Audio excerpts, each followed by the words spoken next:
So we're just going to wait for people to join our live session. Just going to wait. Hello, everyone, and welcome to Nurses Lecture Room Live.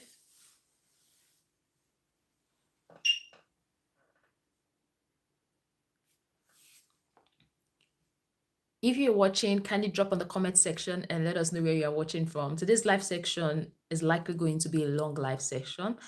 So I'm just going to stay and see how it goes, see if my strength can carry me. So we have Eze. Eze, how are you doing? Good evening, Eze. How are you doing? Trust you're doing great. It's nice having you on our YouTube live. Why is Madine? Why is Madine? Well, after a long time. Yes, it's after a long time. I am sorry. It's not my fault. I had a lot on my decks and I could not meet up with the everyday life section. It was like too stressful for me. That's why. Please and please let me know where you are watching from. And if you have any question, feel free to drop on the comment section. I'm super excited seeing you all today on our live section. So we have Glory Tracy. Glory Tracy is watching from Lagos, Nigeria. I guess that. Thank you very much, Glory Tracy, for joining this wonderful live section. If you have any question, kindly drop on the comment section. Wise Madine is watching from Malawi. Nice Madine, is nice having you. Thank you for joining us. Eze said, I'm good. It's been a long time. Yes, it's been a long time, but it's not been easy combining. Like I said, I wanted to come live every day, but it was not as easy as it seems. Then we have Safi Yanu Abubakar. Safi Yanu Abubakar, hello, how are you doing? Trust you're doing great. It's nice having you on our channel today. We have Prince Amma. Prince Amma, how are you doing? It's nice having you on our channel. Do you have any question for us today? Let me know in the comment section. Then we have Adebayo Adewale watching from Kwara State, Nigeria. Thank you very much for joining Adebayo Adewale. It's nice having you today. If you have any question, feel free to drop on the comment section. Then we have Lisa. Lisa, it's nice having you on this live section. We have Malam. Mala is watching from Plateau State, Nigeria. Thank you very much, Malam, for joining. It's nice having you. We have Prince Anna is watching live from Ghana. Hello, Prince Amma. How are you doing? How's Ghana? Trust is doing great. So we have Hawa. Hawa is watching from Liberia. Thank you very much, Hawa. It's actually interesting having people from everywhere. Yes, it's actually very interesting. I'm so glad to have everybody. I'm having people from everywhere, not just Nigeria, not from the United Kingdom. So we have Exodus. Exodus said, "Good evening, Nurse. I am so happy to see you watching you from Cape Town, South Africa. I am from Zimbabwe." Oh, we have a Zimbabwe that's actually watching us from South Africa. Thank you very much, Exodus. It's nice having you on our channel. If you have any question, feel free to drop on the comment section. Stargirl, hi, Nurse Mary, watching from USA. Thank you very much, Stargirl, for joining us. I think Stargirl has been on our live for some time. Thank you very much for joining us. So we have Safi Yanura Abubakar. Hi, I'm watching from Dangote Sugar Refinery at Damawa State. Thank you very much for joining. Hope you have a lot of sugar to share with us today. Please and please, this is a live section. If you really want to join our live section, you want your face to show up, you want to ask questions, you want to express how you feel, just let me know and I will let you know how to go about it, and I'll see if I can work something around it for you to join me on the live section. So that is for that. If you want to express how you feel, you want to ask your questions, you want to speak out rather than typing on the comment section, kindly let me know and definitely I will do that. So we have Wise Madine. Why a girl have 2 periods in a month? So we have a question from Wise Madine, but let me greet Julie first.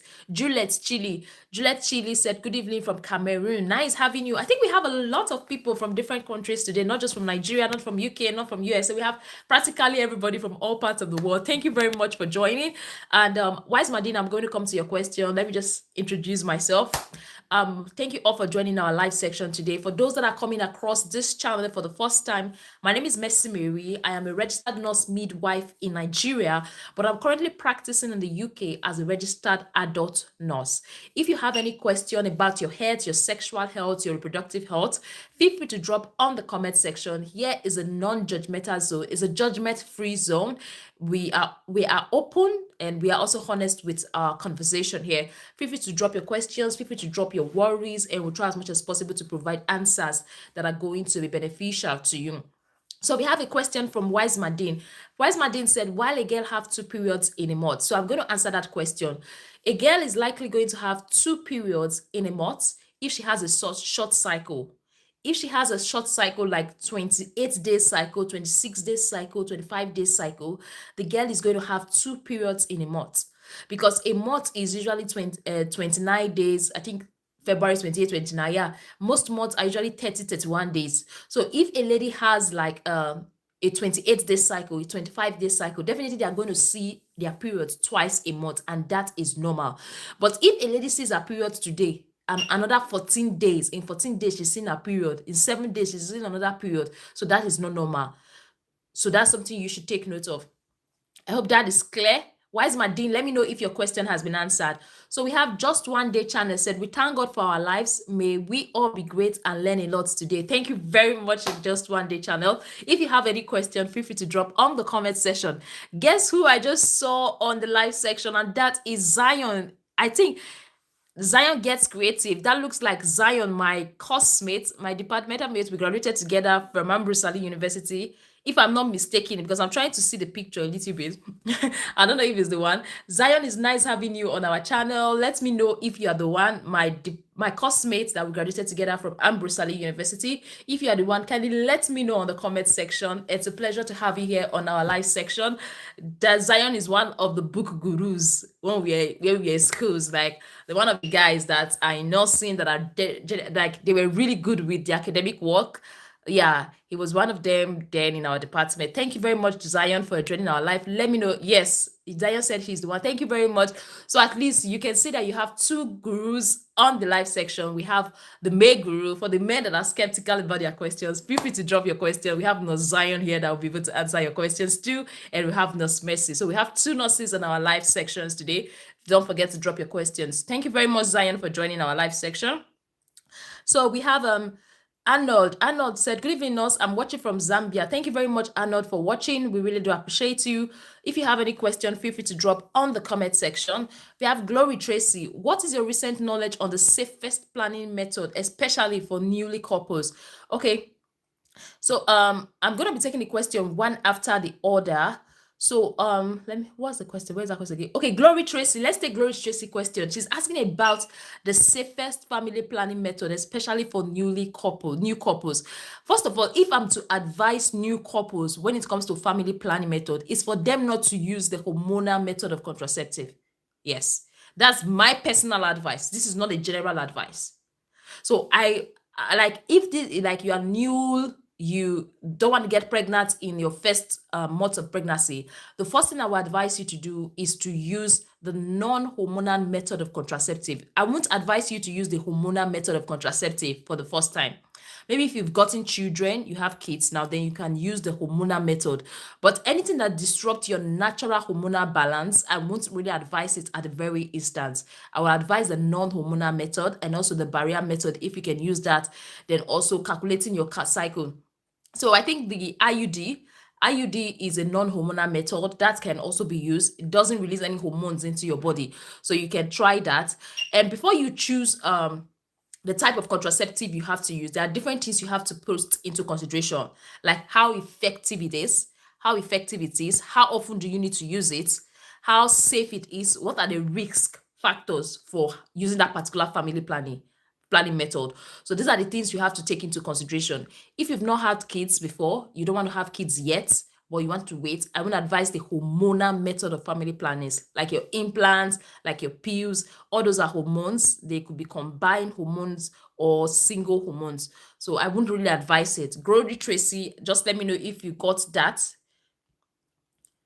Okay, I think we have a question from Zion has answered the question. Zion said contraceptive pills, condoms, IUD, implants, injections, sterilization, fertility awareness, withdrawal patches, abstinence, breastfeeding, counseling. Here are the options, Mercy Mary. All right, thank you very much, Zion, for the different types of family planning. So these are the different types of family planning that Zion has listed for us. But for you asking about the specific one, like, since you are newly wedded couples, I don't usually advise, like I earlier said, this is a personal opinion. This is not a medical advice. This is my personal way of thinking. This is my personal opinion. Please don't take it for like an option for medical advice. I don't advise hormonal if you've not gotten children. So I advise you use the non-hormonal method because there are lesser risk with non-hormonal method of family planning. But with hormonal method, there are more risk when you use the hormonal method of family planning. So this is just my personal opinion. So don't mistake it for like a medical advice, my personal opinion, my preference. So that's what I have to share. So Tracy said, thank you at Zion. Thank you very much, Zion. So we're going to be going to the next question. So let me see the next question. Okay, I've answered Glory Tracy. So we have Vita Care Institute, Learn, Care, and Grow. Hello, Vita Care Institute. I would like to know what you do in the comment section. Vita Care Institute, can you let us know what you're doing in the comment section? So we have Wise Madine said, I understand. So if it is not normal, what's the solution? If it is not normal, I will advise you go and see the hospital, to go and see the doctor. Yeah, they can do a scan for you to find out what is really happening, why you are bleeding 2 or 3 times a month. So you can actually see the doctor in regards to that. So Vita Care Institute said, please, how can I grow my YouTube channel? When it comes to, I think this is not, I'm not a YouTube channel expert. I'm not an algorithm expert. What I have to say when it comes to growing YouTube channel is actually give values. That's one. Give values. It's not just showing up. Give values, and people will follow you for what you are giving to them, what they are learning for you. Give values, then be consistent. That's showing up every time for your audience, like showing up, be consistent. That's one way to grow when it comes to social media. So we have Arnold Simikolo said, if I want to have a baby boy, what should I do with my wife? Okay, first of all, Arnold Simokolo, there's something I want to talk about because I've gotten these questions a lot about, I want to get a baby boy, I want to get a baby boy. And I've even made a video on how to get a baby boy. I've talked about it, I've broken it down, how to increase your chances of getting a baby boy. But there's something I want everybody should put at the back of their mind, is that whether it's a baby boy or a baby girl, what should matter, what our focus should be, is actually having a healthy child. A healthy child. A healthy child should be the most important thing instead of a baby boy or a baby girl. I know it's very, sometimes we just want a mixture of both genders, which is fine, which is okay. But having in mind that a healthy baby is the goal of it all. So let me go over it again on how to have a baby boy. What increases your chances? But don't put it at your back of your mind that the baby boy is like, it's the final say. It's very important. If my wife doesn't give me a baby boy, it's finished. No. That's one thing I want you to eradicate or remove totally from your mind. Baby boy or baby girl, kids are kids. A healthy baby is the goal. So one thing you should notice that if you want to increase your chances of having a baby boy is to help your wife calculate their cycle. You're asking on behalf of your wife now. So the first thing you have to do is to help her calculate her cycle. Take note of her ovulation day. That is the day she's releasing the egg from her body. Take note of her ovulation day, the day she's releasing the egg. So because once you know her cycle, you're able to pinpoint the day she's releasing the egg. And when you know the day she's releasing the egg, make sure you have sex that particular day because it increases the chances. It doesn't mean that it's going to get a boy, but it increases the likelihood because the male sperm, I'll call it the male sperm are actually very fast compared to the female sperm. So if you have sex on the day you are ovulating, there's an increased chance that the male sperm is likely going to get to the egg first before any other one, before the female sperm. So if you want to increase the likelihood, know your wife's cycle, then have sex on the day of her ovulation. Simukolo, I want to just let me know if your question has been answered. Simukolo, let me know if your question has been answered. Simukolo. So I'll go to the next question. Stargirl, I believe you are still here. Stargirl said, my period started August 13 and ended August 26. That's not normal. Sorry, Stargirl. I started testing with ovulation strip from August 21 to date, but my high luteinizing hormone value is 0.4 and on August 21, and the lowest was this. I'm kind of concerned. Stargirl, you said your period started August 13 and ended August 26. Let's calculate 13, 14, 15, 16, 17, 18, 19, 20, 21, 22, 23, 24, 25, 26. That's like you had 18 days period.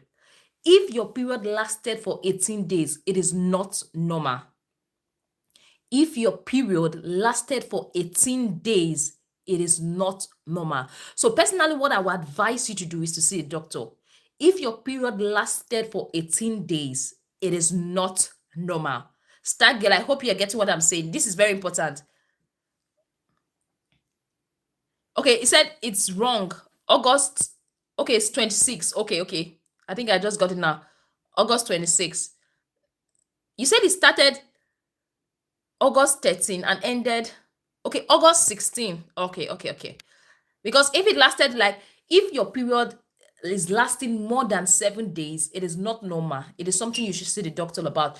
So she made us to understand that it is wrong. So let me read the question now. He said, my period started August 13th and ended August 26th. I started testing my with ovulation strip from August 21, 16, 17, 18, 19, 20, 21 till date, but my luteinizing hormone value is 0.43, and on August 21, the lowest is 0.07. I'm kind of concerned. Personally, Star Girl, there's something I need to ask you, and that is, do you have a regular cycle? Do you have a regular cycle? How many days cycle do you have? Because that is going to impact like your ovulation for you to know the day that you are actually ovulating. So do you have a regular cycle? That's something you should take note of. Do you have a regular cycle? Let me know in the comment section. Let me know in the comment section if you have a regular cycle. So I'm going to take the next question. I think Zion is answering some questions in the comment section. We have a lot of questions in the comment section. So I'm just going to be taking them one after the other, but you can reach through as there's a nurse on the comment section or Zion answering some questions on the comment section. So we have Juliet Chidi. Juliet Chidi said, Nurse Mary, I'm always having serious chest pain and back pain each time I want to see my period. For the chest pain, this is the first time I'm hearing someone having chest pain when it comes to period. But for the back pain, I think it's normal. It's normal for people to experience that back pain, pelvic pain, like it's normal. But for that chest pain, like happening during your period, this is the first time I'm hearing. I don't know if it is possible. So what my personal advice to you is that see the doctor for your general checkup. Just see the doctor that you want to check your body, that this is what you're experiencing. Because sometimes if a particular thing happens at a particular time of your cycle, it is the hormones that is to be blamed. It's nothing to worry about. It is the hormones that is to be blamed. For example, people experience breast pain around their period when they want to see their period. People experience soreness of the breast. People experience lumps. They feel that they have lumps in the breast whenever they want to see their period. So, but it's not something that linger for long. It is just something that happens within your period time. So, in such situations, we blame the hormones. So we don't say, oh, it's something for you to be worried about. But since it's chest pain, personally, I would just say, okay, just see the doctor for general checkup, since it's just during your period that it happens. So I don't know if that makes sense, Juliet. So I'm concerned of not getting a high LH. My last cycle is 31 days in July. 3 months ago is 23, 22, 22, 22 days. 23, 20. Star Girl, I think we have to converse. If there's a way you can send me a message on IG, Instagram, I'll try and reply. If you can send me a message on Instagram after this live, then we can sort out your cycle and see how it goes. Because you had your last cycle in July. We are in the month of August now. Your last cycle in July was 31 days, and 3 months ago it was 23, 22, 22. So there's a difference between the 31 days in July and 23, 22, 22. So what I would advise, if you can send me a message on IG, then we can talk about it. I think that's going to go a long way to here, because personally, I don't have any pen and paper here. So, Malam said, what is the safest birth control method to be used for a woman who delivers through CS? I think that has to be a discussion with the woman and the doctor. Yes, it's going to be like a discussion with the woman and the doctor. But generally, I will always say my personal preference when it comes to family planning method is actually the non-hormonal method. It's the non-hormonal method because it has less risk compared to the hormonal method of contraceptive. So whether it's CS, new couples, I usually advise my personal preference. So I'm not saying you should. My personal preference is usually the non-hormonal method of contraceptive. So we have Ogochuku S. Elizabeth. Good evening. How are you doing? Trust you're doing great. So Exodus said, is it normal for a pregnant woman to see period on the wiper after peeing? How long have you been pregnant? If it's just a little period or like a little spotting, then it's not something you should be worried about. But if it's something like it's a lot, then go and see the doctor. It's not normal. It's not normal. You have to see the doctor. So that's that Exodus. So we have Travis. Travis said, hello, I always feel like scratching my back when I cough. Scratching your back when you cough. Sorry, I can't really figure out the relationship between the cough you are coughing and scratching your back. So I can't really provide answers to that, Travis, because when you cough, it's different from like scratching is like inching. Inching is different entirely. So I can't really pinpoint the relationship between the cough you're having and the inching in your back. So it's kind of difficult for me to provide answer for that. So we have Ola John. Ola John said, my name is John Ola, watching from Cross River, Nigeria. Thank you very much, Ola, for joining our live. Glory Tracy said, I think you are right. My colleague said same, talking from their own experience. Okay, that's good. So we have Isa Zachary. Hello, Nosme. Hello, Zachary. How are you doing? How has it been? Any updates yet so far? So we have Mr. Nurse. Mr. Nurse, how are you doing? It's nice having you. I guess you are a registered nurse. I guess you are a nurse. Are you a nurse? Let me know in the comment section, Mr. Nurse. It's nice having you on the channel. So I'm taking the question one at a time, please, because it's a whole lot. So I'm taking it one at a time. Okay. Juliet Chili said, I'm always having back pain and chest pain. I think North Zion provided, Juliet, North Zion said that it could be some PMS signs. Everyone has unique PMS signs. Lower back pain is common for most people. Yeah, like I earlier said, lower back pain is common, but for the chest pain is what I don't really understand. So he talked about, North Zion is talking about PMS sign, which is premenstrual symptoms. Syndromes. These like the signs usually happen before some people see their period, so it's normal. But for the chest pain is what I am not certain about. The chest pain is what I am not certain about. So let's go. Nozaya said no guaranteed method of specific sex of a baby, but various options can increase chances, e.g. sex close to ovulation, pre-implantation, genetic testing via IVF. So these are the advanced one. I hardly talk about pre-implantation. So pre-implantation genetic testing via IVF, it's more or less like they do some selection, right? They do some selections of the X and Y chromosomes, then they put it back in the woman, and there's a way they do it, especially for those that do the IVF method of contraception, of getting pregnant. So that can also help increase the chances of a male child. But not all countries actually do that genetic testing to get a male child. Not all countries it's acceptable. Not all countries it is legalized. I think the Indians, this is against their rules. Yeah, the Indians, it is against their rules for you to talk about genetic, like for you to talk about a particular gender. It's not in their rules. I don't know if any Indian is in the house, so they can say something about that. So thank you very much, Zion. So we have Zion said, Juliet, are you sure it's not breast pain? Exactly my thought. It could be breast pain, Juliet. So you find out if it's breast pain, it is normal, but chest pain, then it's something you should see the doctor about. But breast pain, yes, it is normal to have that before your period. But chest pain, it's a whole thing entirely, chest, like your chest. No. So we still have a lot. Let me know if your questions have been answered. So we have Zion answering Chichi that oligomeria, please take her to a gynecologist. There could be various causes, e.g. PCOS. Chichi said, please ma, my daughter is seeing her period once a year. That's something you should see the doctor about. Please and please, Chichi Chika. Like the earlier you see the doctors about it, the better. Because I have a friend that just gave birth to her third child now. What her mother did for her was that she took her daughter to the GP. Immediately she noticed she was having irregular periods.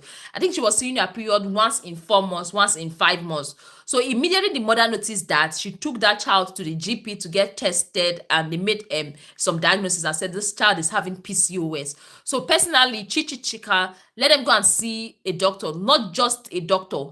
Let them see a doctor that they're special, the O&G doctor, obstetrics and gynecologists, the doctors that deal with women, not just anyhow doctor, not just your regular medical doctor. You have to be specific with the doctors you should see. Chichi. So please and please, your daughter needs to see the doctor. So Zion answered the question and said that that's oligomenorrhea, that's no period. Please take her to the gynecologist. There are various causes, e.g. PCOS. Yeah. So we have Julie. Julie said it's breast pain. If it is breast pain, it is normal. It is normal for you to happen like at a particular time of your period. Then when your period is gone, it is gone. So breast pain, pelvic pain, all those pains are normal during your period, and it's not something for you to be worried about. I think that is clear, Chini. Let me go back again. I think next question should be, Travis said, my friend had a black line on his head 5 years ago and it disappeared, forming a depression from top towards his forehead, which is there up to date. Yet he feels no pain and has never been injured. My friend had a black line on his head 5 years ago and it disappeared, forming a depression.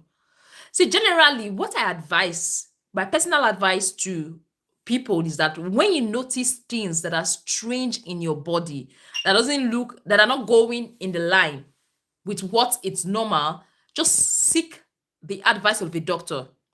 Yes, because the doctor is going to examine you properly and tell you if it's something you should be worried about. Sometimes that might not be something they should be worried about. It might just be just a depression, because I've seen people with depression and it's not something to be worried about. But to be on the safer side, I will advise you to see the doctor just to rule out anything, just to rule out any doubt. So, Travis, let me know if you got answers to my question, please, Travis. It is better for you to just see the doctor and rule out any doubt.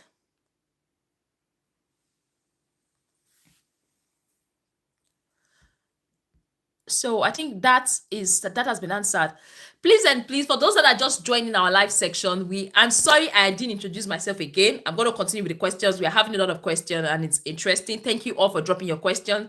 My name is Mercy Mary. I'm a registered nurse midwife in Nigeria, but I'm currently practicing in the UK as a registered adult nurse. On this channel, we talk about health, we talk about sexual health, we talk about reproductive health, we talk about your health in general. So if you have any question, drop on the comment section. All right, we might not be able to give you that specific advice you need. We might normally tell you to see the doctor, but at least we'll be able to explain what is actually happening at that particular moment. So feel free to drop your question.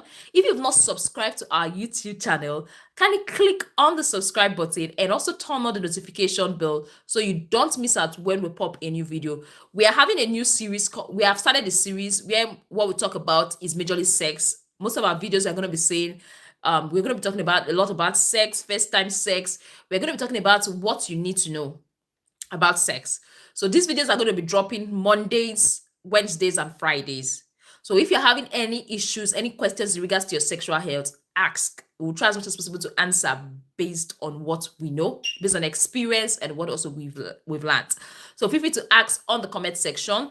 And if you have any challenges, feel free to ask on the comment section. We'll provide as much help. And with me on this live is also a nurse. We have Nurse Zion. Nurse Zion is on the comment section. Nurse Zion is also here with me. Nurse Zion is a colleague that has a very good knowledge when it comes to nursing. Feel free to also ask your question. I'm going to be reading out Nurse Zion's contributions on this live. He's also a registered nurse midwife. Currently, I think Zion is currently working in the UK too as a registered adult nurse. So feel free to drop your questions. We are here to take your questions on this live sections. All right, don't forget to subscribe, turn on the notification bell so you don't miss out on any of our live sections and also on our new videos.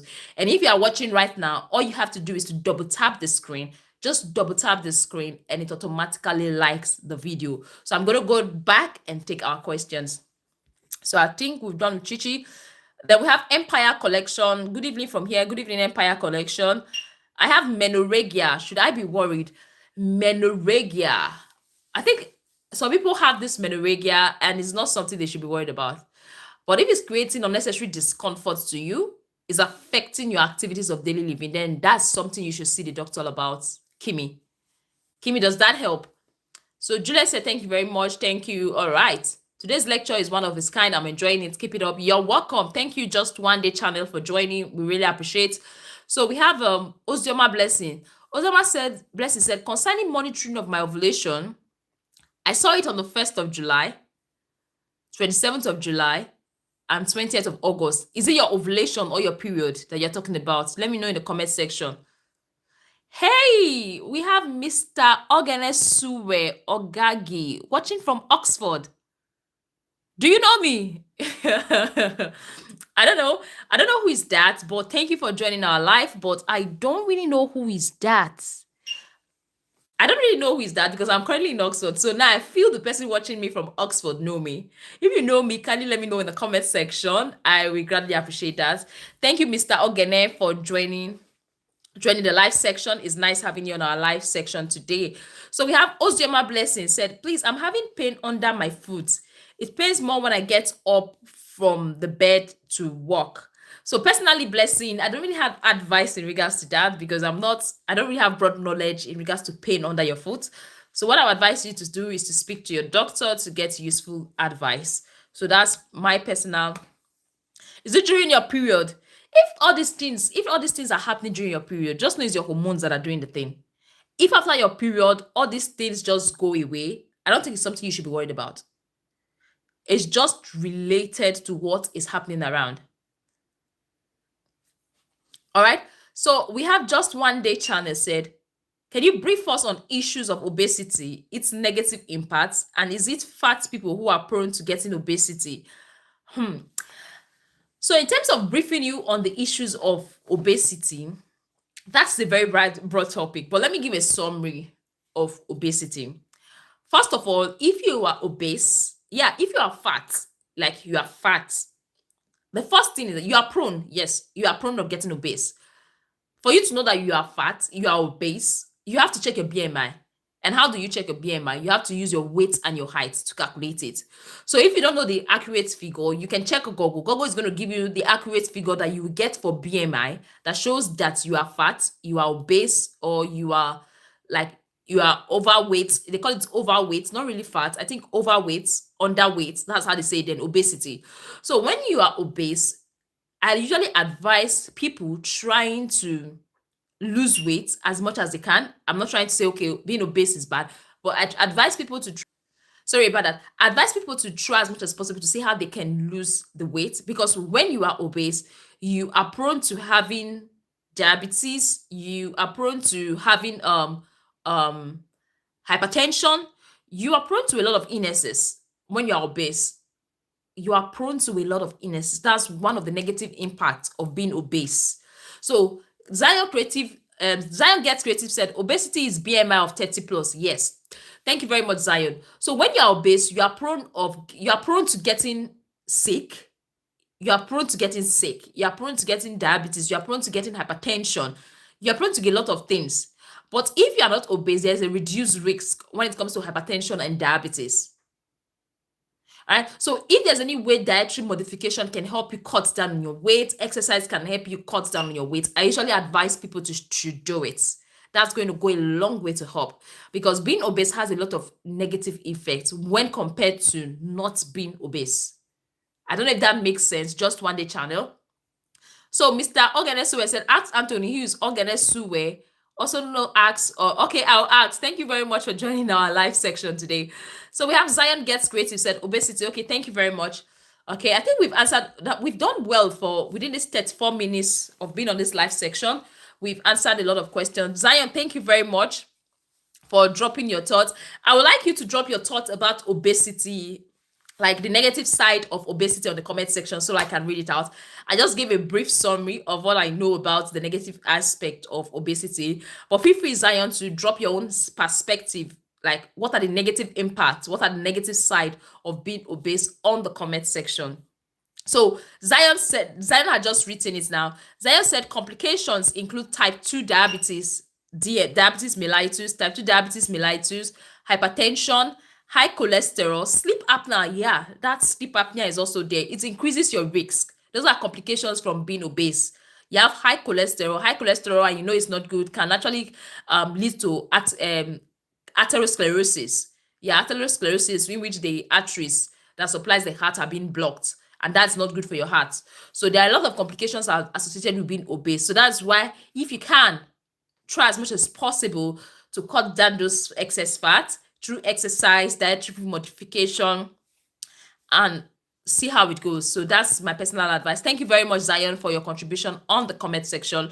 So we have Ozoma Plessy said, please, I saw my period on the 1st of July, 27th of July, and 20th of August. How do I calculate my ovulation? Okay, before I go to Ozema Blessing, let me just read Zion's Gets Creative.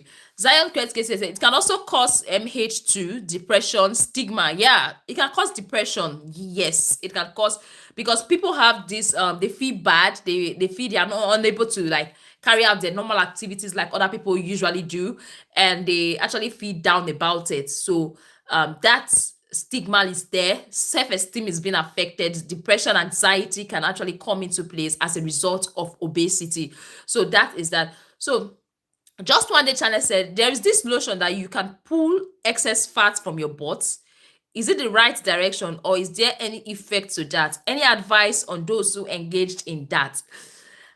When it comes to pulling excess fat, you pull the excess fat in your body, in your butt. I don't really have idea on that because I am not a plastic, should I say a plastic nurse? I don't have idea about plastic surgeries. I don't have idea about plastic surgeries, but I know anything invasive, anything that is invasive, anything that there's a cut in your body, it has some risk attached to it. These are some likely complications that are likely going to come up. It's just a risky thing to do. It's a dicey thing to do. So if whatever you're doing, you should be informed about the risk. So anybody that wants to go into butt enlargement, pulling out of that excess fat into their butt, the doctor definitely is going to tell them of the risk associated to it, because no doctor is going to carry out a procedure for that without telling you the possible complications, without telling you the risk of what you are doing. So whatsoever you are doing, be it butt enlargement, liposuction, whatsoever procedure you are doing, before you go into the theater, the doctor is going to tell you the risks, is going to tell you the complications, is going to tell you what you are going to see in regards to that procedure.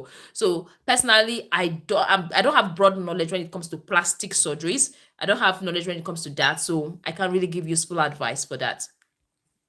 So I think that's that. So Igodaro Gladys said, good evening, how's family? Gladys, they're all fine. How are you doing? Trust you are doing great. So Zion said there is always possible complications to any surgery. Definitely. So Vivian Chinasa Okori said, hi. How are you doing, Vivian? Trust you are doing great. So let's go back to Ozoma Blessing's question. Ozoma Blessing is asking for her ovulation. She's asking us to help. She's asking us, yeah, we are family here, to help her with her ovulation. She said she saw her period on the 1st of July. So between 1st of July to 27th of July, it's simply sending a message that there's a likelihood of a 26-day cycle. I don't have a calendar here. This is my estimate. 1st of July, 27th of July, there's a likelihood of a 26-day cycle. And 27th of July to 20th of August, that's July has how many days in it? 30 days. Has September, April, June, and November. Or the rest are 31st. Okay, July has 31 days. So 27, 28, 29, 30, 31. 31. So that's 25 days. 25. So from what you've given us now, I don't have a calendar, but I can estimate that your cycle is between 25 to 26 days cycle on an average. So if you have a 25-day cycle, let's assume you have 25-day cycle. To get your ovulation day, you have to subtract 25 from 14. So when you subtract 25 from 14, your ovulation day is going to be 11. Yeah. So your ovulation day is the 11. So for example, you start your period today, count 11 days. It is estimated that 11 days time from your period, you are going to ovulate. Your body is going to release egg. All right, your body is going to release egg. You are going to ovulate. So if your period started today, you count 11 days. From what you've given me, your ovulation day is likely going to be day 11 or day 12. So you can calculate, you can count how many days from that, and that's going to help you. Let me know if that helps, Ozoma Blessing. Let me know if that helps, Ozoma Blessings. And as I said at Ozoma Blessings, there are very good apps you can download to track your cycle and ovulation. especially if your periods are not very regular. Yes, I think I have to work on those apps. I think there's this Flow app. I've seen a lot of ladies using Flow app. Flow apps actually helps to calculate their periods, helps to calculate their cycle effectively, where I've seen good reviews from those apps. So what I'm going to do one day is to actually come and actually teach you how to use these apps to help you calculate your cycle adequately. Way though personally I've not used the app for once, but I think I'll download the app and come and explain how this app works. I think one of the apps that have actually helped people get their cycle is actually the use of Flow app. Flow app help, especially if your period are not very regular. So thank you very much, Zion Gets Creative. I think that's something I should look up. Like, I should think about these apps that actually help you calculate your cycle. I think that's something I should consider doing in my one of my videos, so that people can also use the apps rather than just depending on the normal birth calculation and calendar calculation. Hope that helps. So Ozema Blessing, let me know if you got your ovulation sorted out. Blessing, let me know if you got your ovulation sorted out. So I think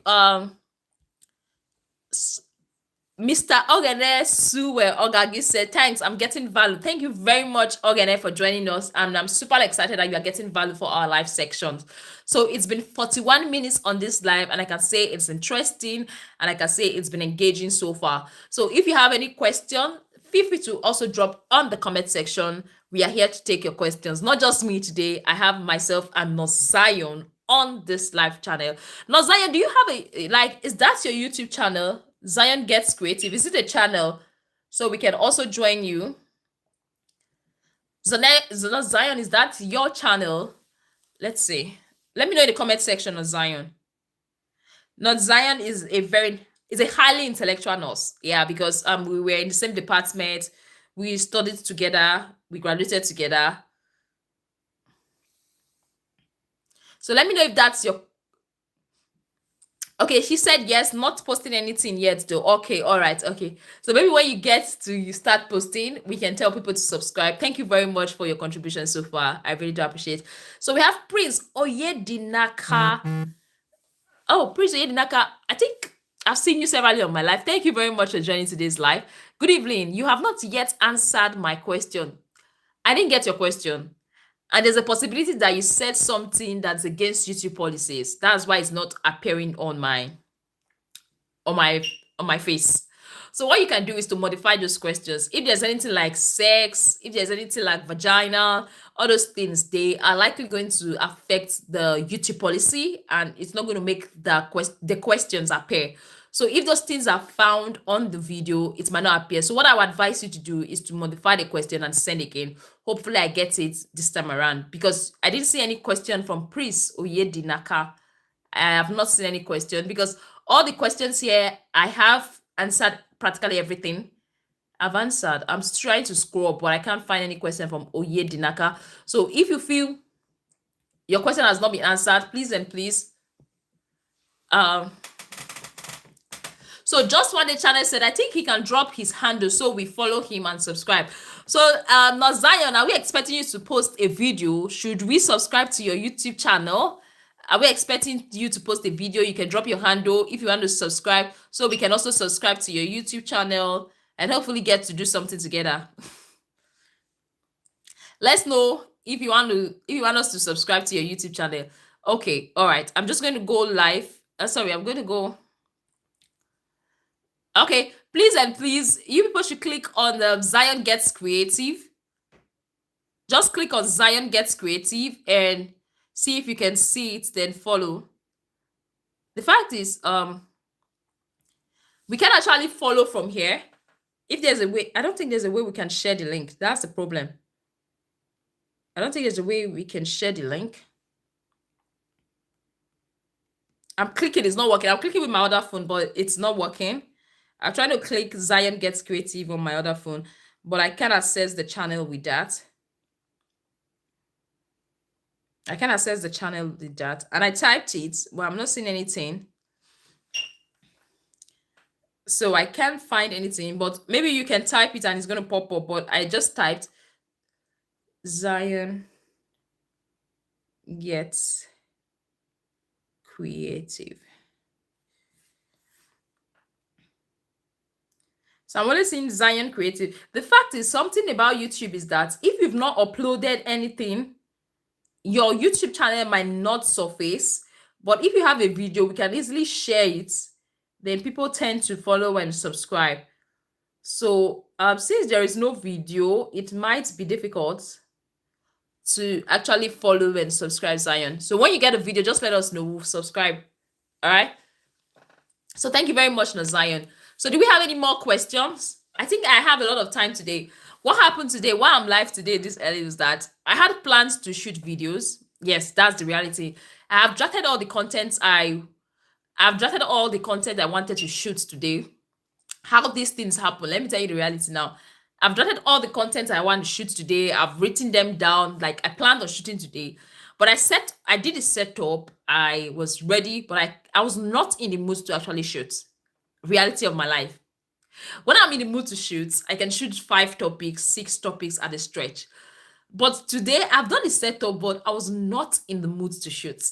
I tried everything possible to shoot today, but it wasn't just making sense. It wasn't just going. It wasn't flowing. So I just told myself, like, probably today is not the day for me to shoot. I should just take a break. I just go live. So that's why I'm live today. Like, I'm live. Normally, after shooting by 12:01, I usually go live. But today, I am live by 10 because I was trying to shoot a video, but my spirit was not just carrying it. Sometimes I wanted to shoot video, but my body is not prepared to do it. So that's what I had today. So out of 6 content that was drafted, I was only able to shoot 1. Out of 6 contents that was drafted out today, I was only able to shoot now. I had plans of actually shooting these 6 videos today, but I could not. I was not just in the mood. I was not just feeling it. I was not just feeling myself shooting. And when I'm not feeling myself shooting, I don't like pressuring myself to do it when I'm not in the mood. So I just had to, like, cut everything short. So sometimes I usually wonder how actors and actresses, they actually do their thing. They actually try as much as possible to always be in the mood to read their scripts, to do their thing. I think they deserve an accolade for that. For those that keep showing up, they deserve an accolade for that, because sometimes when I'm not in the mood, I don't force myself to do it. So that's what happened today. I didn't really force myself to do it. I just had to let it slide and just come live to do my live sections instead of like, oh, I must shoot today. No, I just had to show up and do my live sections. So thank you very much for all of you that showed up on this particular live section. If you have any questions, feel free to drop on the comment section. Don't be shy about it. We are here to learn. So Zion Gets Creative said, at Miss Mary, can you shed some light on how nursing is changing all around the world? How nursing is changing all around the world. I think there's, like, nurses are generally changing all around, in the sense that nurses are no longer the nurses we used to know. Before, when you hear nurses, the next thing that comes to your mind is bedside nurses. We were seen as doctors, errand girls, or errand boys. That's what we are seeing. We were seen as an occupation for nurses. That's for female alone. That's something that, like, people feel nurses were. First of all, occupation for female alone. Second, they actually see us as doctors, errand girls, errand boys. They didn't see us as a team. That is changing too. So now I think I should say one thing and talk about how it's changing. So the first one I said, let me go one after the other. The first thing that's changing now is that nursing is not just a profession for the female alone. It's now both for the female and the male. A lot of male are in this profession and they're doing excellently well. And that is also a particular change in the nursing profession. And secondly, nurses are no longer seen as errand ladies or errand men.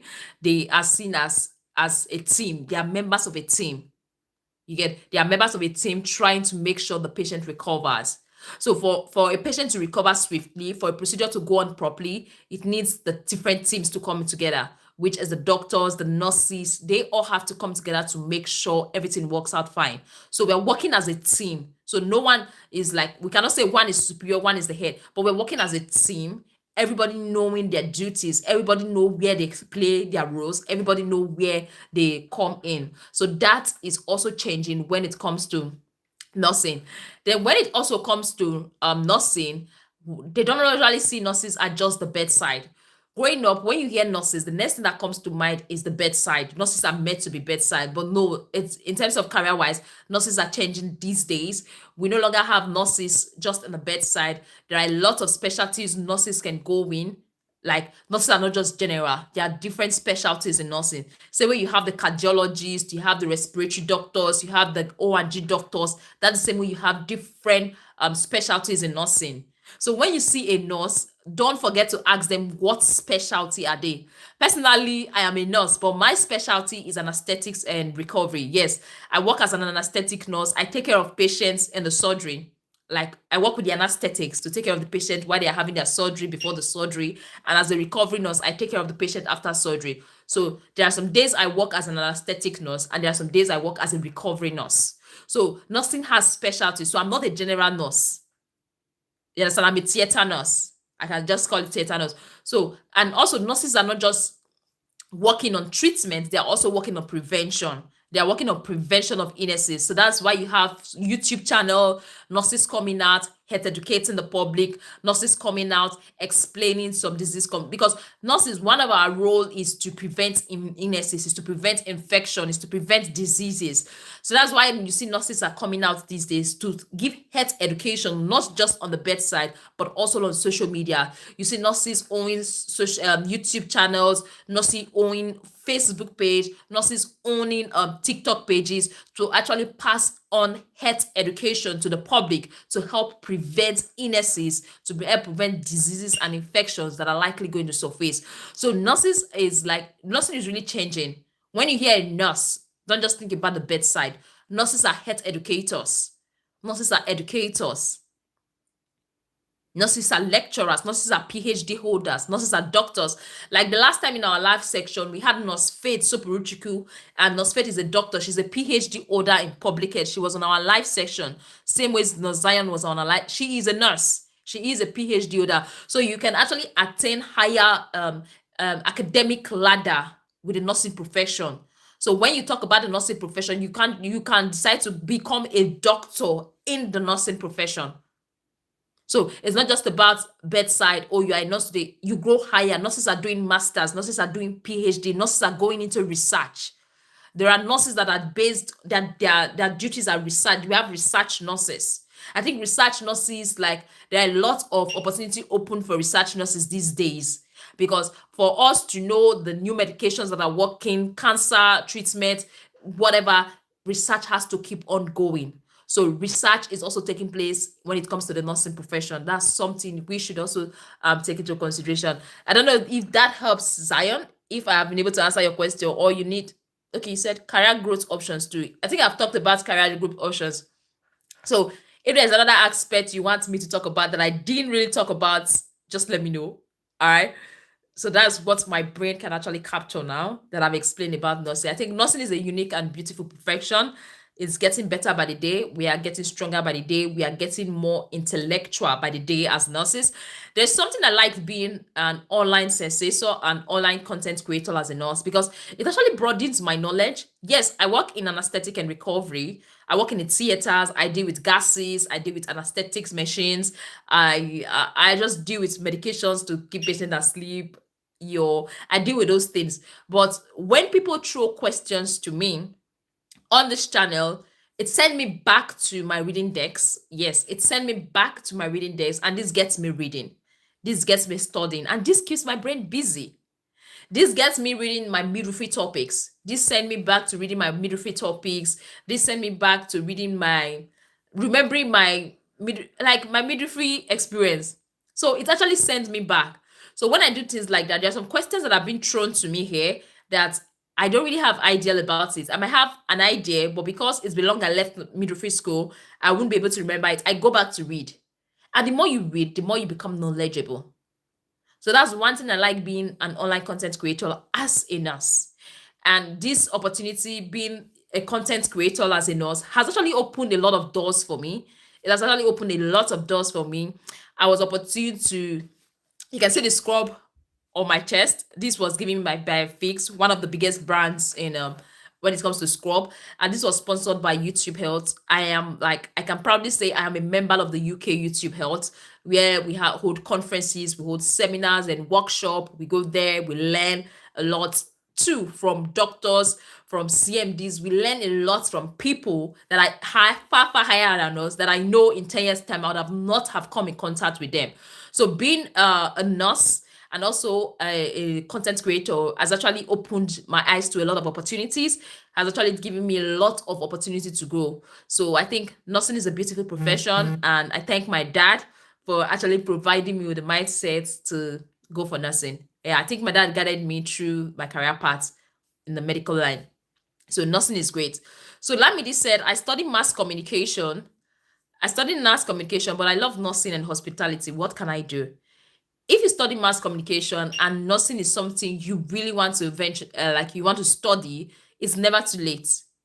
If you have the financial capacity to do it, it is never too late for you to, like, maybe you don't want to go to the university. There's school of nursing. You can take some school of nursing form. If you're in Nigeria, they call it school of nursing. You take a school of nursing form, you spend 3 years.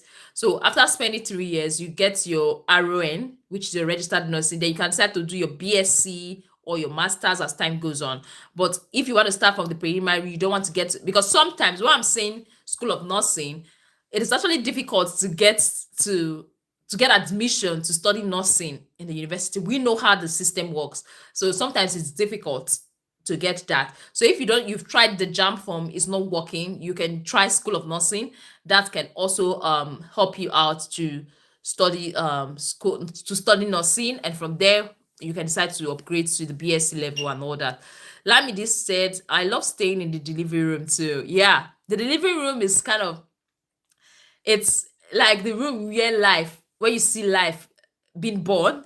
It's like a transformational room, I'll call it a transitional room. I would say it's a transitional room. A lot take place in the delivery room. I've seen it as a midwife, and I've seen it as a mom of two that I've been in the delivery room. So I've been a midwife and I've been a patient being attended to by a midwife. So I've seen midwifery in two perspectives, based on experience and based on experience as a mother, and based on experience as a midwife rendering hospitality to a patient. So I must say delivery room is like, it's a very, very, it's a transitional room, it's a transformational room. It just changes a lot of things. So Lamidi said, can you share with me opportunities in studying nursing abroad? Personally, what I advise for those that I'm not an immigration, I don't do that on my YouTube channel. I talk about health. That's what I do on my YouTube channel. But what I can say in regards to the questions you've asked about studying nursing abroad, like the BSc can be very expensive, because it's not 1 year, it's not 2 years. I can't remember how many years to study the nursing in BSc. So it can be very expensive. So since you have mass communication in Nigeria as a BSc, I think you can come through the master's route. The best thing to do masters in the UK is actually nursing. So you can come and do masters in nursing in the UK, and that makes you a nurse. There's a way they do it. I have no idea on how they, but I know there's some people that came in, did their masters in nursing for a year or two, and they are nurses. I have people that are graduating on the 3rd of September in Oxford here, so I'll be going for the graduation. So that's what I know. So I can't really give details about how to study nursing in abroad and how it's been done. So I just hope you can search online and get useful information about that. So Progress is been long. Did I see Progress in my last live? Hello Progress, how are you doing? It's nice having you. So Progress is asking a question. Is it good for a new mother to use very hot water on her V? If yes, how is it beneficial? This question, personally, what I would say is that before you use hot water, like the steaming, like when I was growing up back home, steaming was part of the normal routine for our mothers when they give birth. But before you steam, there are some things you should take note of, is the stitches. I don't advise steaming. Yes. There are some things you should take note of, and that is the stitches. It's not advisable immediately you just come out from the hospital, you're steaming. No. Like there are stitches there. There are dissolvable stitches that if you steam, it might melt that stitches and might give you that tear, the tear open, especially for those that have tear. So when the tear opens up, it's not going to be nice. So there are a lot of things you should consider before steaming. As a woman, you can do without steaming, but you can advise your parents. Like growing up, I did it, though medically here they don't see it's like the benefits or something. My first child, I didn't do it. I was fine. I didn't steam. I didn't use hot water to press my tummy. I was fine. But for my second child, I had an elderly woman around, so she actually helped me press my tummy with hot water and press my full body for the pains around there. So if you must steam, ask your doctor what is the reason. Why are you steaming? Why are they advising you to steam? So if the doctor is not giving you reason why you should steam, then there's no need for you to steam. Like I earlier said, I can't give you personalized advice in regards to that. Yeah, I can give you personalized advice in regards to that. If there's no reason why your doctor says why you should steam, don't do it. But if there's a reason why the doctor says you should go ahead, then do it. But if there's no reason, don't just do it. You don't just do it. What you just have to do when you just give birth, make sure you change your pad regularly and frequently. You get, make sure you change your pad regularly and frequently. That can reduce infection. Yeah, it can help reduce infection, because when the pad gets filled, you don't change it, it can actually increase the chances of getting infection and things like that. So Progress German, I don't know if that helps. So Zion Gets Creative said, after C-section, please no. So Zion is saying, if you had a cesarean section, please don't do it. So like I earlier said, except the doctor advise you to do it for a particular reason, there is no need for you to use hot water on your vagina. Does that make sense? So Progress Gemma said, when is it advisable to be intimate after natural delivery, days or weeks? When it comes to being intimate after sex, after delivery, here are some things you have to take note of. And that's the first thing you should have to take note of is that did you have a tear? Did you have a tear during that delivery? Was there a tear? If there's a tear, I'll personally advise you allow that tear to heal first. Don't just rush into how will I put it now? Don't just rush into intimacy. There are other forms of intimacy you can have with your partner outside penetration. But if you have a tear, don't rush into intimacy. Allow your wound to heal a little bit at least before you go into intimacy. Because if you forcefully have sex with that stitches, it might loosen it because of that like the thrush of coming in, coming out might affect the stitches and make it tear. So if you have stitches, I would advise you to allow the stitches heal a little bit before having sex after pregnancy. Then in summary, things like that, when it comes to intimacy, it should resume when you feel you are ready. To some women, after delivery, they might not be ready for the first 1 month. They might not be ready for 2 months because body differs. Everybody take their time to heal. So you have to consider yourself first before resuming intimacy. If it's something you want to do, fine, go ahead and do it. Don't be pressured to do it. Don't be forced to do it. Don't say, oh, they told me 2 days after. Somebody said 2 days after I resumed sexual intercourse, then I should do it.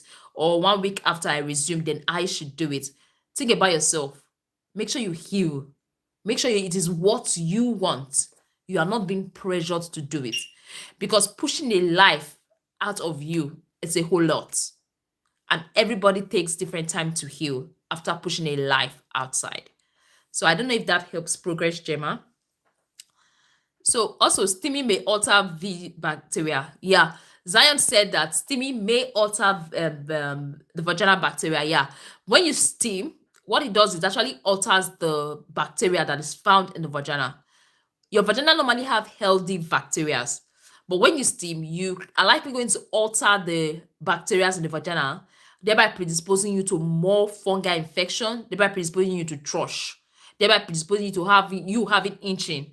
And there are also risks of you steaming, like the hot water pouring on you and so on and so forth. So find out from your doctor. So Igodaro Gladys said, is it good for someone who don't ovulate to take Clomid? When you start taking Clomid, when is it advised to meet your husband? Okay, first of all, I'm in the UK. First of all, we are not expected to do anything prescription, but this is my advice. You get, usually when the doctor should prescribe this Clomid. Don't take the Clomid without the doctor's prescription. So first of all, Clomid, okay, why am I using first of all? Clomid is usually taken at the beginning of your period. All right, at the beginning or the second day of your period. That's when Clomid is usually taken. Then then you wait till your ovulation or a few days before your ovulation, then you have sex and hopefully something comes out of it. But if you are sure you are not ovulating, probably the doctor told you are not ovulating, I think you should see the doctor and find out why they feel you are not ovulating. They should find out what is happening. Why is there no ovulation? So that's something you should actually meet your doctor about to actually confirm. Gladys, I don't know if that helps. I don't know if that makes sense. Let me know in the comment section. Sorry, something fell down. So let me know in the comment section if that makes sense. So Gemma Progress said, is ovulation liquid always visible? Some people don't even know when they're ovulating. Yeah, usually it ought to, but some people don't even say it. It ought to be visible, but some people don't see it. They don't observe it. They don't notice it. So it might just be there, just dripping a little bit. But there are other signs of ovulation you should take note of. I've made a video talking about the signs of ovulation you should look out for. So you can watch that particular video to get ideal about the signs of ovulation you should actually look out for. All right. So keep the questions coming. Then if you are watching, you've not double tapped to like the video, kindly double tap the screen and it automatically likes the video. That's all you need to do. Double tap the screen and it automatically like the video. If you have more questions, kindly drop on the comment section. So we spent 1 hour on this live section, which is interesting, which is engaging. We've been talking, we've been answering a lot of questions, and I'm super excited. So if you have more questions, feel free to drop on the comment section. I also want to use the opportunity to thank Nurse Zion for joining our live section too. Thank you very much, Nurse Zion.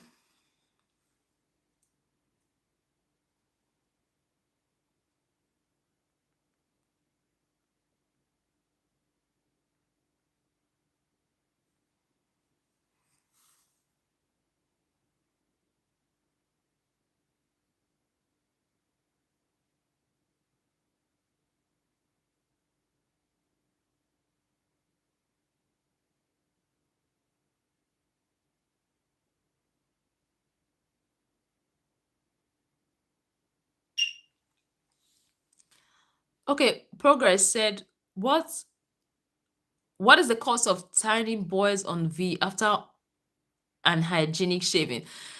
It can be as a result of some irritations, like the irritation from your shaving, ingrow hair, if you have ingrow hair, and it can also be as a result of infection, bacterial infection. So those are the likely things that are likely going to cause boils, tiny boils after shaving. Irritation, your vulva is just being irritated by that. So that's why some school of thought will say it's advisable for you to trim, not shave completely, because when you trim, there is a decreased likelihood of you experiencing those tiny boils and all that. But when you shave completely, if you have ingrown hair, there is irritation, there's also bacterial infection that can actually cause those tiny boils you see after shaving. I don't know if that makes sense to you in Progress.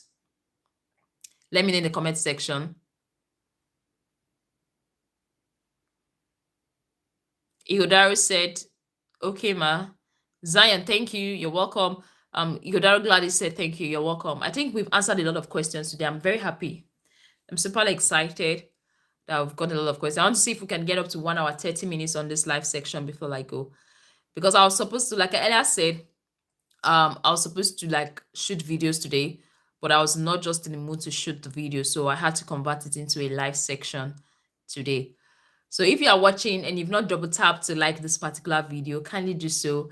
And if this is the first time of coming across this channel, you've not clicked on the subscribe button, kindly do so. Click on the subscribe button, turn on the notification bell. So whenever we upload a video, you get notified and you tend to watch our interesting video. We have more interesting videos to come. Tomorrow, I think tomorrow is Tuesday. Tomorrow is Wednesday. So a particular video is going to be dropping. I think how often should couples have sex? Yeah, I think that's the video for tomorrow. How often should couples have sex? how often, like how regular is it, twice a week, 3 times a month, 2 times a month. That video explains in details what you should know when it comes to regularity of sex in marriages, when it comes to how often you should have sex. So it's going to explain what you need to take into consideration. I think that's a very important video you need to watch. So if you want to watch it, so you don't miss out, the video is going to be dropping by 5 p.m. Nigeria or UK time tomorrow. So I will advise you also watch the video and stay informed. So just keep track. That video is going to be dropping. How often should couples have sex? So that's going to give you a clue on what to do. So we have Progress Gemma said, can you please give an hint on the advantage of pregnancy pillow and its necessities? In terms of pregnancy pillow actually makes you more comfortable. Like your baby, it gives you comfort. That's just the main reason or the main purpose of pregnancy pillow is for comfort. Especially for those that are having pain, they're having discomfort with their tummy, like it's too big for them. So it's just for comfort generally. Pregnancy pillows are for comfort. They sometimes they help you reduce pain because when you position wrongly, you tend to experience some amount of pain. But with the pregnancy pillow, it improves your comfort and it makes it more better for you. So that's the benefits of pregnancy pillow. It's just for comfort, make you feel better, make you sleep well, make you sleep better. So that's that. I hope that helps pregnancy progress. I wanted to say pregnancy Gemma, progress Gemma. I hope that helps. I hope you now understand. So if you have any question, feel free to drop on the comment section. All right.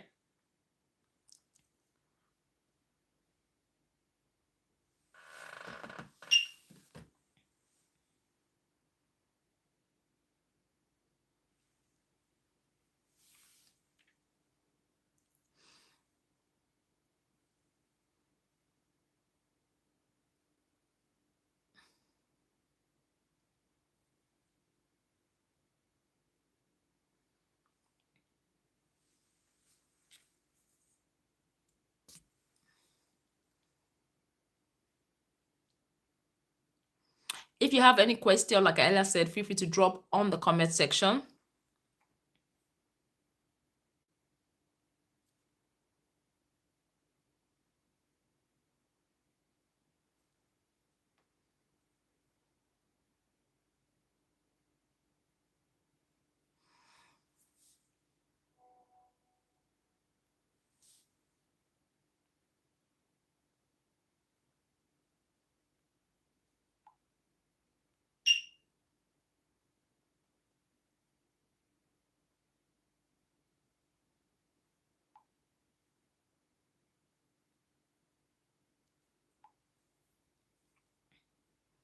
So if there is no more question, okay, I think we have a question now. I have a question said, a nurse told me pregnancy cravings can lead to overeating, which might lead to the baby's overweight and difficulties in delivery. Can you throw more light on what you advise on the cravings? Okay. In terms of cravings, eat what you crave for, but don't do too much. You get, I hear some people say, oh, I'm pregnant, I'm going to eat for 3, I'm going to eat for 2. Eat when you are hungry. Don't eat like voraciously. I don't know how to explain it. Eat what you are craving for. You're craving for jollof rice, eat it, but eat in moderation. You are craving for agege bread, eat it, but eat in moderation. So that mindset of you have to finish the full loaf of agege bread, or you have to finish the full pot of jollof rice, or you have to finish the full plate of KFC, or you have to just finish everything available to you. That's something I will advise you to like bring down. Eat what you are craving for, but eat in moderation. Just make sure you are not hungry. Don't eat with the mindset that you have a full community in your tummy. Because generally, food is very important for the growth of your baby and also for your health. So eat in moderation. Eat a lot of fruits, a lot of vegetables, and also drink water. Because sometimes you are not really hungry, you've not had water. Drink a lot of water and you see yourself, your appetite will reduce a bit. So instead of you to drink water, you fill your stomach with a lot of food. So drink a lot of water, eat fruits that you are craving for, eat it. eat those fruits, eat those veggies that you're craving for. Yeah, but just do everything in moderation. Don't do it excessively because you are carrying a child. Make sure you eat. Make sure you eat, but do it in moderation. Don't overeat it.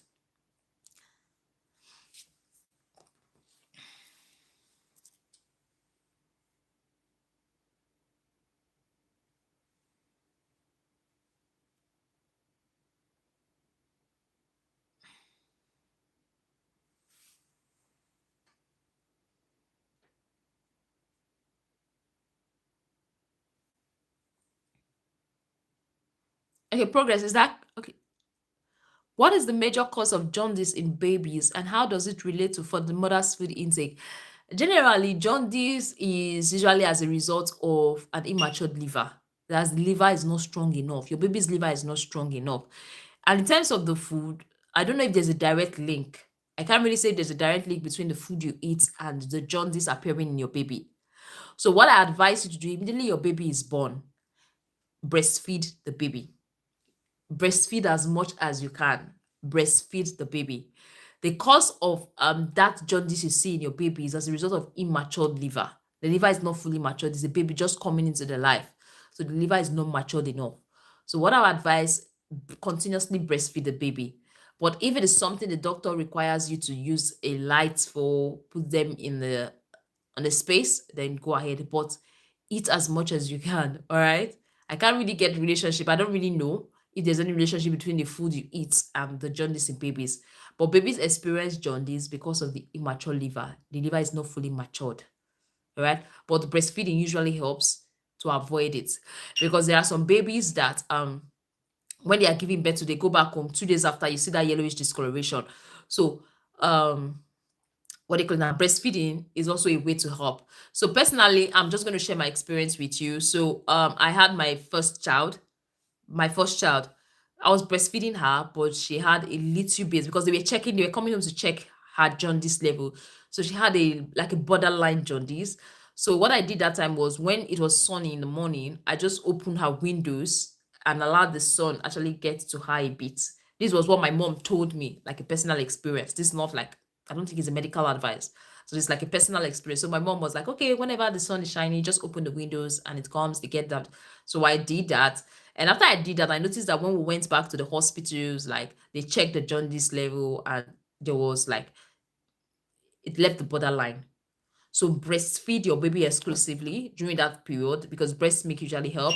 Then also expose them outside. Don't just leave them in an enclosed space. Let them take fresh air outside. Let them receive that early morning vitamin D outside. So that's going to go a long way to help. So that was what helped my daughter. And my son has similar case, but it wasn't that bad. So, Progress Gemma says, someone told me jaundice occurs mostly because the mother took too much cold water and drinks. I could not wrap my head around it. That's what I'm asking. There's no relationship between cold water and drinks to jaundice. Sorry. I don't know of any relationship between cold water and drinks. So we have Austin. Austin Edosonwa. Great idea. Austin, how are you doing? Like, I have an Austin. I have a particular Edo boy, Edo man now. That's his name is Austin, but I can't remember the surname if it's Edo Swan. But thank you very much, Austin, for joining our live section. And let me know if it's the Austin I know or it's just a subscriber. Thank you very much, Austin. I really do appreciate your presence on this live section. Is it Austin Andrew? Let me know in the comment section. I believe you know what I mean. Is it Austin Andrew? Because I know like two Austin from Edo State, Benin, that reside in Benin. So is it Austin Andrew or another Austin? Let me know in the comment section. Anyway, if you have any question, feel free to drop on the comment section. The live has been on for like 1 hour. Oh my God. Thank you very much. It's nice having you on our YouTube channel. I think I'm smiling. Anyway, it's nice having you. Thank you very much for joining. How are you doing? How's the kids? I know you had my twins. My twins are with you. How are they doing? I believe they are all grown up now. Can you extend my greetings to them?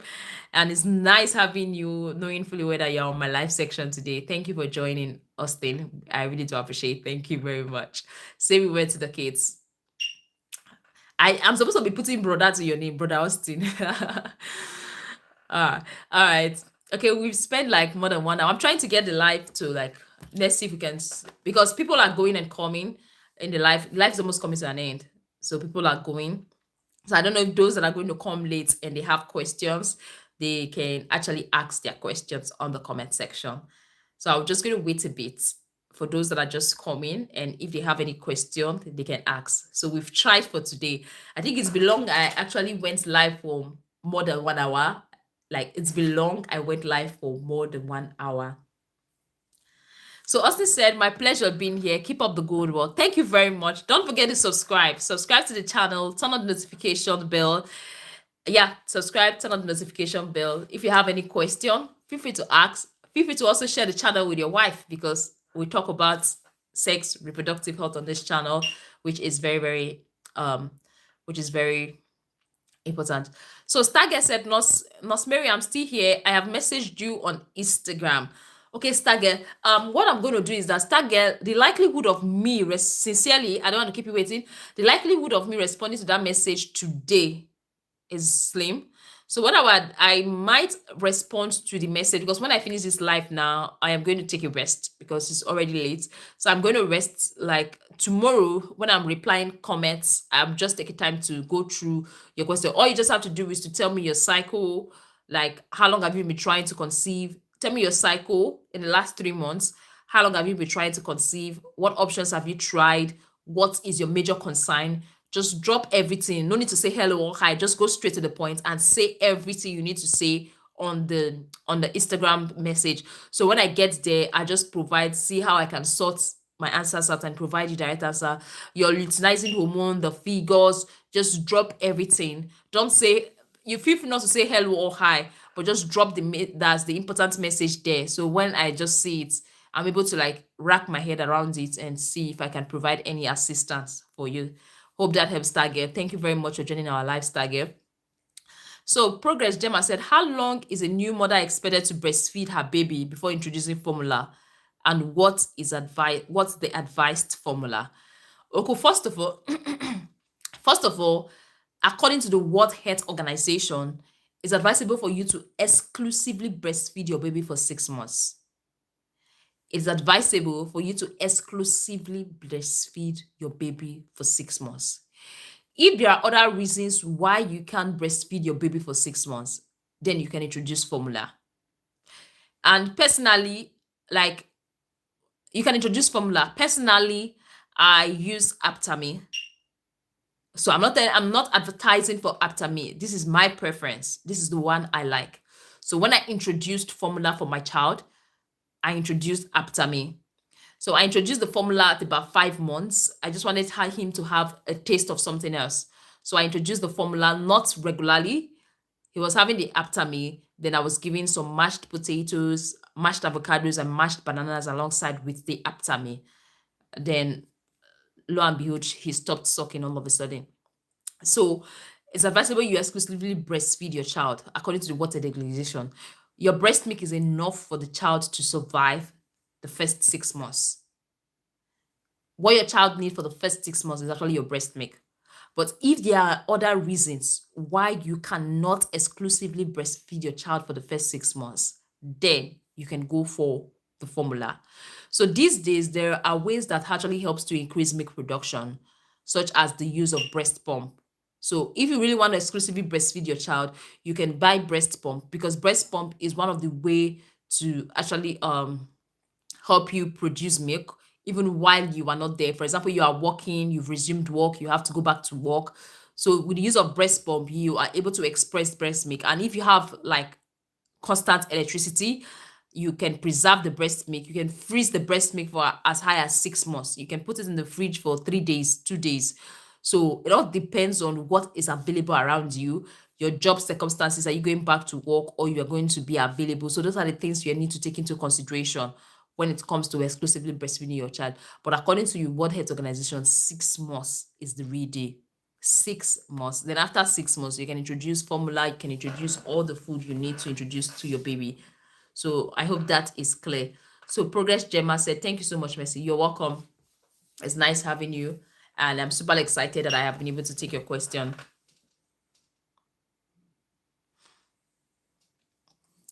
So for those that are coming across this particular video for the first time, coming across this particular face for the first time, my name is Mercy Mary. I'm a registered nurse midwife in Nigeria, but I'm currently practicing in the UK as a registered adult nurse. So on this channel, we talk about sex, we talk about reproductive health. Feel free to click on the subscribe button and also feel free to turn on the notification bell. So whenever we upload a video, you get ideal on this particular video. So we have another question. It said, how effective is withdrawal method and what family planning do you advise? So when it comes to withdrawal method is not 90% effective. It is less than 90% effective. So withdrawal method is not 100% or a 90% method of family planning, because for you to actually use withdrawal method as a method of family planning, you have to be good with it. And definitely sometimes it's not every time you are good with the withdrawal method or family planning method. So with withdrawal method of a family planning method, you can use condoms. It could be male condoms or the female condoms. You can use that to also help. And when it comes to family planning, I think I've talked about it on this channel. I said personally, this is my opinion. Personally, I don't advise I don't advise hormonal method of family planning. Did I hear a noise? So I said personally, I don't advise hormonal method of family planning. So personally, I prefer the non-hormonal method of family planning because your hormones are not being altered. Your hormones are still fine. But with hormonal method, there is more risk. There's more risk associated with the family planning compared to non-hormonal method. So that is why I don't usually go for the hormonal method or family planning method. So I've not used my own me here. I'm gonna be sincere about it. I've not used any method of family planning method. Yeah, I'm not really good with the implants, the pills. So generally, so I've not used this since I got married. I've been okay. I've been doing my thing. I don't usually advise hormonal because it has a lot of risk compared to the non-hormonal. So you can go for the non-hormonal if you want to reduce some risk. So Progress Gemma said, is bloating during menstrual cycle normal? Yes.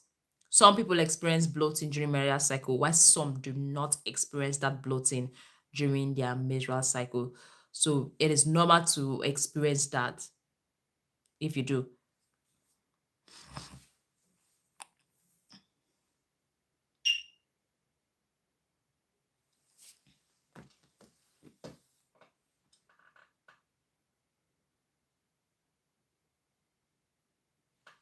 So do we have any more questions? Thank you for, I think Progress Gemma had a lot of questions for us, and I'm glad we've been able to answer her question.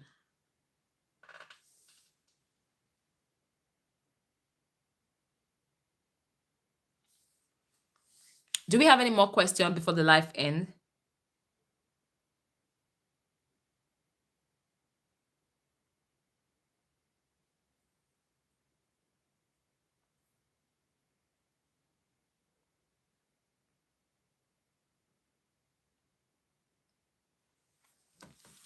Do we have any question before the live ends? So Progress Gemma said, thank you so much for all your answers. Nurse, I really do appreciate your welcome. So Zion Gets Creative said, thank you, Atnos Messenger. Thank you very much, Zion. It's nice having you here. Thank you very much, Zion. Thank you for joining our live. So in 2 minutes time, the live is going to end and I'm going to get some rest because it's almost 12. So when I feel mentally ready, I can shoot the video. But like I earlier said, I was not in any way mentally ready to shoot video. I was already dressed. I did a setup, everything, but I was not just ready to shoot a video. That's why I think actors and actresses, they need to be paid a lot because they have to force themselves to be in the mood to actually act a role, even if they are not in the mood, even if they are passing through a lot. They actually have to force themselves to do what they are not like mentally ready to do. So they have to be in the mood every time they're on set. So I could not shoot today, despite getting myself ready, putting on my scrub. I was not just in the mood. So maybe if I was a movie, if I was an actress, I think I would not get a lot of roles, because when not in the mood to do things, I don't tend to do things. I don't force myself to do it. I just take a break. So if I be an actress tomorrow, I don't think I'm going to get any role. Trust me, I'm not going to get any role. Progress Gemma said, and is it normal? What is normal? It's normal to experience bloating. It's normal to experience bloating. So if it's me you're talking about, if my own stuff is normal, I think it's normal. I think I'm planning to make a video talking about ovulation and productivity. Personally, I am more productive during my ovulation period. During my ovulation period, I have so much energy to do anything I want to do. During my ovulation period, I become a superwoman. I can talk, I can go for presentations, I can do anything. But when it's close to a particular time in my cycle, like no matter how I try to force myself to do things, it doesn't really work. So I've come to understand that ovulation tends to affect my productivity, tend to affect. But I've made a video. I think I should make. I'm planning to make a video on that though, so people tend to understand that as a lady, use your productive days very very well, because when you use your productive days very well, it's just help you feel normal. Because if you notice, like, there's a question before that, nurse. Which question? I want to go like. I think I've answered all the question, Progress Gemma. Progress, I've answered all your question. Progress, which other question? I think the last question. I need to go now. This life is long. I've tried. Now I'm not in the mood to answer again. But which question are you talking about, Progress Gemma? I think I've tried for today's life. Okay, I'm trying to see if I can make it here tomorrow. I am not assuring, but I'm trying to see if I can make it here tomorrow. Let's see how it goes. If I can make it here tomorrow. So maybe if I can make it here tomorrow, we can talk more on that. All right, we can talk more on that. I need to end the live now because I've spent more than 1 hour, 30 minutes. It's going to 2 hours, which was not really planned. All right. So I just want to use this opportunity to say thank you, everyone, to those that joined the live. Thank you for liking. Thank you for subscribing. Thank you for turning on the notification bell. If you've not done so, kindly do so. And we hope to see you more on our live. Thank you very much, Zion. Thank you very much, Austin. It's nice having you all. So bye, everyone, and probably see you in my next live. Messi is tired today.